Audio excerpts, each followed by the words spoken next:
안녕하세요. 한의사 박진영입니다. 날씨가 굉장히 선선해졌어요. 역시 계절 절기가 참 무섭죠. 아무리 덥고 아무리 습한 날씨도 습기가 좀 없어지면서 시원하게 바람이 불어오고 있습니다. 오늘은 자골신경통 많죠. 요통도 마찬가지입니다. 자골신경통. 그런데 요즘에 제가 이제 보는 환자분들 보니까 보통 그렇잖아요. 병원 가면은 뭐 요추 뭐 4번, 5번에 문제가 있다. 아니면은 뭐 요추 5번 또는 뭐 S1인데 이제 청골인데 이제 뭐 요추 6번 뭐 그렇게라도 표현합니다. 뭐 5번 뭐 6번 네. 뭐 디스크가 있다. 그렇죠? 디스크. 가 눌려가지고 뭐 압박을 한다, 디스크가 터졌다. 그러면 지금 뭐 거의 8, 90%잖아요. 뭐 자골신경 가면 병원 가면 거의 뭐 MRI 사진이나 찍으면은 뭐 엑스레이 사진은 잘 안 나타나죠. 척수가 눌리는 그런 현상. 근데 MRI 사진 보면 거의 다 뭐 거의 8, 90%가 거의 요추 4번, 5번, 청골 1번, 요추 6번. 거기에 이제 디스크가 터져가지고 눌렸다, 디스크가 뭐 압박을 한다, 그런 진단을 다 받으시죠? 물론 뭐 요추 3번, 4번도 있습니다. 그런데 제가 자꾸 말씀드리잖아요. MRI 사진만 가지고 이걸 어떻게 보면은 물론 뭐 진단하는 데 있어서는 참고가 될지언정 이 자체 치료를 하는 데 있어서 꼭 여기만 치료하면은 될 것인가 과연. 근데 그렇지 않아요. 요즘 제가 이렇게 보는 환자분들 거의 다 여기에도 문제가 있죠. 물론 있습니다. 4번, 5번, 5번. 여기도 문제가 있지만 제가 처음에 말씀드린 것은 골반 얘기를 하잖아요. 자꾸.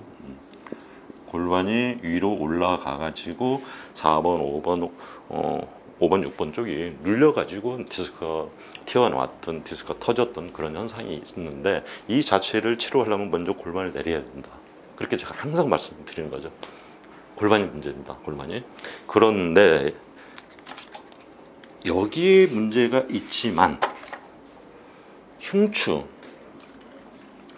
등이 굽은 사람들이 많아요. 그래서 제가 치료하는 그런 분들 보면은 등을 펴야만이 이런 방사통, 자골신경통이 좋아지는 경우를 너무 많이 보니까 자료가 가만히 생각해 봤어요. 이 등을, 굽은 등을 가만히 두고 과연 요추, 그 다음에 천골만 거기서 뭐 시술을 한다든가 아니면 수술을 한다든가, 이게 뭐 전방전이증, 척추 전방전이증도 마찬가지입니다. 뭐 스콜리오시스, 측만증도 마찬가지고요.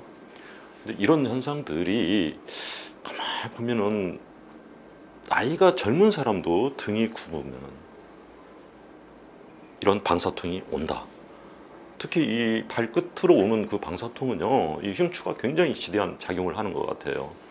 그래서 제가 이제 오늘 말씀드릴 것은 요추 4번, 5번, 청골 1번에 시술이라든가 수술을 하시는 분들, 가만히 생각해 보면은 그런 분들이 흉추가 만약 굽었다면은 다시 아프지 않겠습니까?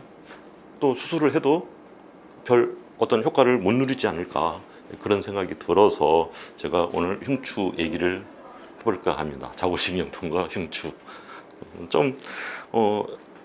왜 이게 연관이 될까 하는데도 가만히 한번 생각을 해보세요. 분명히 연관이 있어요. 근데 제가 이제 치료하는 환자분들은 거의 다가 이 등이 굽어 있는 상황을 제가 이제 계속 이제 보다 보니까 이 등이 펴져야만이 방사통이 같이 좋아지는구나, 그런 걸 많이 느낍니다. 특히 이제 뭐 제가 저번에 말씀드렸다시피 흉추 4번, 5번, 6번, 7번 그쪽이 이 무릎 아래에 마비, 무릎 아래 어떻게 보면은 뭐 무릎 밑에 쪽에 저리거나 마비감 또는 뭐 발목의 통증 다 그쪽에서 오는 거예요. 그러니까 제가 항상 중요시 하게 설명드리는 것이 골반을 내주고 등을 피자 이거죠. 등은 뭡니까? 흉추죠. 그래 가지고 우리 몸에 신경이 잘 흐르게 만들면은 이런 통증이 없어질 수 있다. 그래서 지금 현재 뭐 여러분들이 항상 뭐 생각하시는 디스크다 그러면 나 요추 4번 5번이야 뭐 말씀 잘 하시잖아요. 다 뭐 설명을 드렸었겠지만 제가 주목하는 것은 거기보다도 오히려 더 흉추 쪽이 문제가 많아서 생기는 그런 통증이라든가 뭐 좌우신경도 마찬가지죠. 뭐 무릎 아래 마비 이렇게 당기는 거, 또 요통 다 등을 펴야 치료가 되더라. 그리고 또 완벽하게 좀 치료가 되는 것이 등을 펴야만이 완벽하게 치료가 되더라 이거죠. 그러니까 뭐 4번, 5번 물론 골반 내려가지고 4번, 5번에 신경을 통하는 것도 중요하지만 결국은 등을 피는 것이 많은 병의 어떤 그런 그 원인이 될 수 있는 그 흉추예요. 그래서 제가 항상 말씀드리는 것이 흉추를 잘 봐야 한다. 흉추를 잘 봐야 명이다. 그런 말씀을 드리는 겁니다. 그래서 오늘 그냥 간단하게 흉추를 펴 가지고 그렇죠? 골반 내리고 요추 4번, 5번에 어떤 그런 그 신경이 잘 통할 수 있는 그런 상황, 과연 그런 상황 뭐냐면 골반 내리고 요추 전만을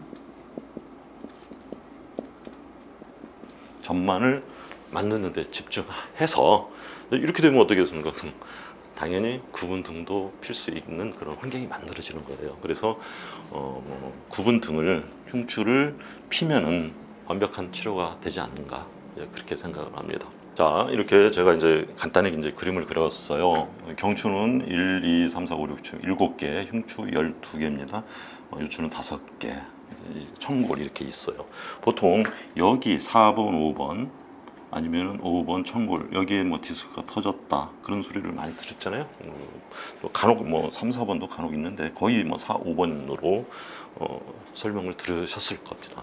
제가 말씀드리는 것은 여기에 문제가 있어서 오는 좌골신경통, 방사통은 여기뿐만의 문제가 아니고 가장 큰 것은 골반 문제다.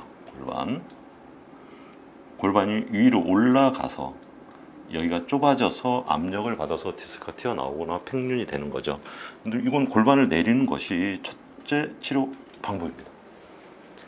근데 여기에 더불어서 요추 전만, 요추를 안쪽으로 조금이라도 1mm라도 집어넣어 주는 것이 또 치료의 가장 큰 어떻게 보면 그 줄기가 되는 거예요. 왜냐하면은 요추가 조금이라도 앞으로 가면은 그만큼 신경이 통할 수 있는 공간이 만들어지는 거예요. 그래서 골반을 내리고 요추 전만을 만드는 것이 치료의 일법칙이죠.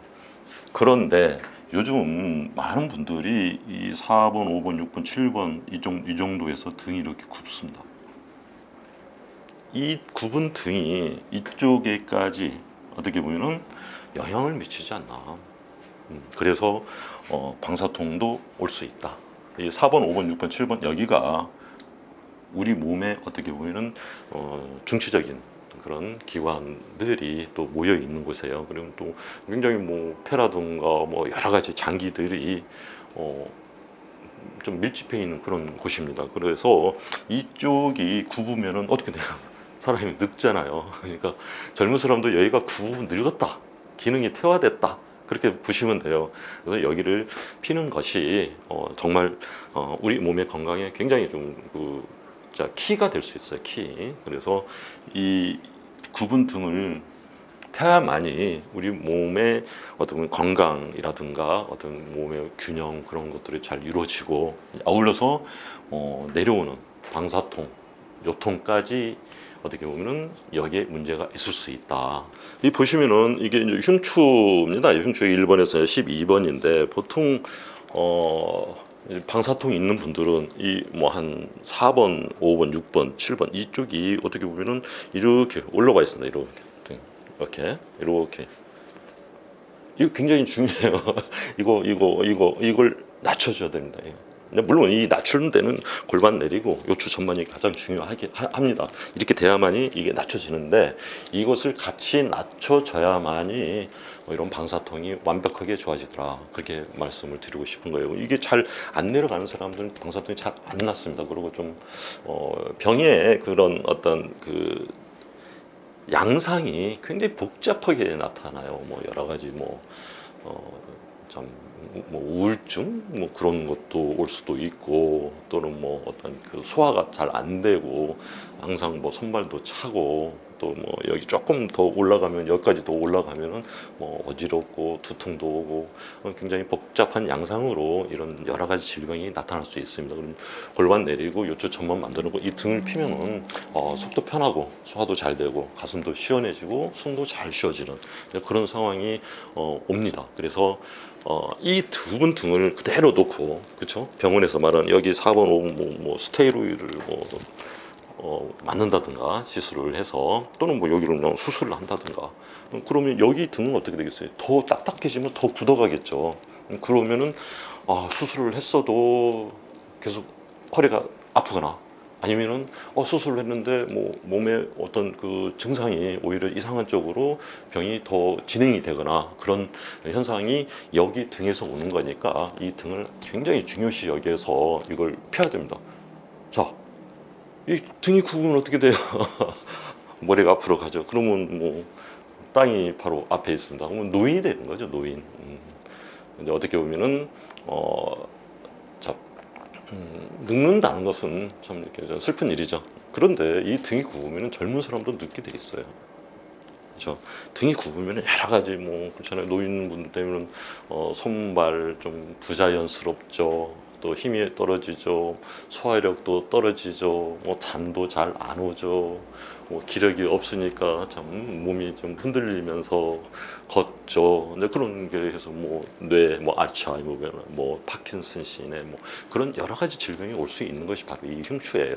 그래서 이 흉추를 피는 것을 어떻게 보면은 지상 과제로 삼으셔야 됩니다. 그래서 굉장히 중요하니까 말씀드리는 거예요. 또 참 재밌는 것은, 자, 오른쪽으로 이렇게 뭐라고 할까, 그 방사통이 오잖아요. 뭐 이 등에 문제가 있는 분들은 이렇게 오른쪽 이렇게 틀어져 있습니다. 이렇게, 이렇게. 그래서 이게 골반 내리고 요추 천만 만들고 이렇게 된 것을 이렇게 안쪽으로 이렇게 돼야 치료가 되고요. 또 어떻게 보면은 이거 뭐 내가 거꾸로 했나? 이쪽으로 반대로 하자. 그거 이쪽 오른쪽이 오면 오른쪽으로 등이 있잖아요. 이렇게 옆으로. 오른쪽이 맞잖아. 맞네. 자, 왼쪽이 그러면은 또 이렇게 꺾어져 있습니다. 이렇게 해가지고 이걸 치료하려면 반드시 골반 내리고 요추 전만 만들어야만 또 이렇게 되는 거죠. 이 흉추 굉장히 중요하다. 오늘 말씀드리고 있는 이 흉추 정말 중요하다. 그렇게 제가 말씀드리는 겁니다. 말로만 하지 말고 한번 실제 사례를 한번 말씀드리고자 해요. 이분은 어떻게 오셨냐면은 방사통이 심해가지고 잘 걷지를 못해요. 그래가지고 뭐 병원에서 정말 뭐 스테로이드를 뭐 몇 번 맞았는데도 별 소용이고, 계속 이렇게 땡기고 저리고 아파서 잘 걷지를 못하시는 분이었어요. 근데 이제 그 분을 치료한 데 있어서 제가 그랬어요. 이 아래쪽, 그러니까 뭐 골반하고 요추 4번, 5번 쪽, 병원에서 이제 그렇게 이제 진단이 나왔지만 이쪽은 제가 보기에는 별로 심하지 않아요. 그래서 제가 막 그분한테 설명을 어떻게 했냐면은 여기에 문제는, 골반과 요추의 문제는 30%다. 대신에 여기에 문제가 70%다. 그래가지고 치료를 했습니다. 멀리 사시는 분인데 여기 서울에 오셔서 치료를 받으시는데 다행히 완쾌가 돼가지고 내려가셨습니다, 집에. 그러니까 제가 이 말씀을 드리는 것은, 자, 이런 분들도 꽤 계셨을 거예요. 오늘 또 그분 오셨는데, 자, 병원에서는 수술을 정도는 아니다 이거죠. 여기가 요추 4번, 5번이 문제가 있겠는데 수술 정도는 아닌데 이렇게 땡기는 경우에 있어요. 그분은 여기에 문제입니다. 상부 흉추에 문제가 있는 분이에요. 이제 그분은 특이하게 3, 4, 5번도 문제가 됐지만 흉추 1, 2번부터 이렇게 튀어나와 가지고 뭐 항상 뭐 개보린을 달고 사시는 그런 분이에요. 뭐 제가 말씀드리잖아요. 흉추 1, 2번에 문제가 있으면 어지럼증, 두통이 온다. 이렇게 굽었습니다. 그래서 제가 9번에 또 그랬어요. 이 아래쪽은 큰 문제는 없어요. 그분은 뭐 30%도 아닙니다. 한 20%? 거의 여기에 80%의 문제가 있는 그런 케이스죠. 네, 그런 케이스도 있으니까 한 번쯤은 잘 한번 생각해 보셔가지고 이런 것도 있다. 그것을 이해하셨으면 뭐라고 할까? 그것을 이해하셨으면 감사하겠습니다. 이분을 보세요. 이분 제가 말씀드렸는데 이 부위에 문제가 있죠. 보통 허리 아프고 디스크 분들 뭐 여기 뭐 요추 5번, 4번, 뭐 3번 여기 문제가 있는 거죠. 그런데 이분은 골반이 좀 올라갔긴 올랐으면 한 2cm 조금 뭐 많이 올라온 건 아니에요. 여기도 물론 이제 일자 허리가 돼 있지만 그렇게 심한 것도 아니고. 근데 지금 여기를 보세요. 이렇게 올라왔죠? 등. 제가 이제 이분한테 그랬어요. 여기에 문제는 30%, 여기에 문제가 70%이니 이것을 펴야 선생님 병이 완치가 됩니다. 그렇게 이제 말씀드리고 시작을 했습니다. 다행히 이제 치료를 하다 보니까 이제 뭐 7번 치료하는 상태인데 골반이 많이 내려갔죠. 그래도 와 골반이 아주 좋습니다. 골반이 내려가고 이 참 재밌는 게 보면은 이따 또 말씀드리겠지만 여기가 이렇게 원래 그 펠비스 골반이라는 것이 뭐 이렇게 항아리라는 뜻이에요. 이렇게 장을 담는 항아리 이렇게 이제 장이 뭐 먹는 장이 아니고 뭐 소장 대장을 말하겠죠. 이 장을 담는 항아리 또는 대야 같은 그런 곳인데 이게 이 골반이 내려가잖아요. 그러면 여기 살짝 들어간 곳이 없어지면서 이렇게 정말 항아리 같이 이렇게 됩니다. 이게 참 재밌는 사실입니다. 아마 이 얘기하는 것은 저 혼자뿐이 없을 겁니다, 이 세상에. 근데 제가 이제 하다 보니까 많이 이런 분들이 정말 많아지고 거의 다 이래요. 이러면은 정말 장도 편해지고 내장도 좋아지고 기능도 올라가면서 이런 어떤 통증이 많이 가라앉는 것을 제가 봤기 때문에 말씀드린 겁니다. 자, 이분 70% 선생님의 병은 여기에 문제가 있었다 말씀드렸죠. 등이 굉장히 많이 펴져 가지고 굉장히 뭐 어떻게 보면은 뭐 통증이 일단 없어지니까 뭐 주사 맞아도 안 되고 그다고 뭐 병원에서는 뭐 당장 뭐 그렇잖아요. 제가 말씀드린 이게 뭐 수술을 할 정도의 그런 상황도 아닌 것 같고 그런데 이 통증 때문에 방사통이죠. 통증 때문에 힘들었던 것이 골반 내리고 여기 물론 치료하고 이 등을 피니까 완치가 되더라. 자, 여기 사진을 보면은 처음에 오셨던 거예요. 제가 이제 그 골반의 기준점을 이렇게 잡고 살짝 들어간데 여기 살짝 들어간데 이 기준점에서 한 2.3cm 정도 올라갔다 말씀드리는데 이 사진을 보세요. 교정한 다음에 이렇게 항아리처럼 이렇게 되죠.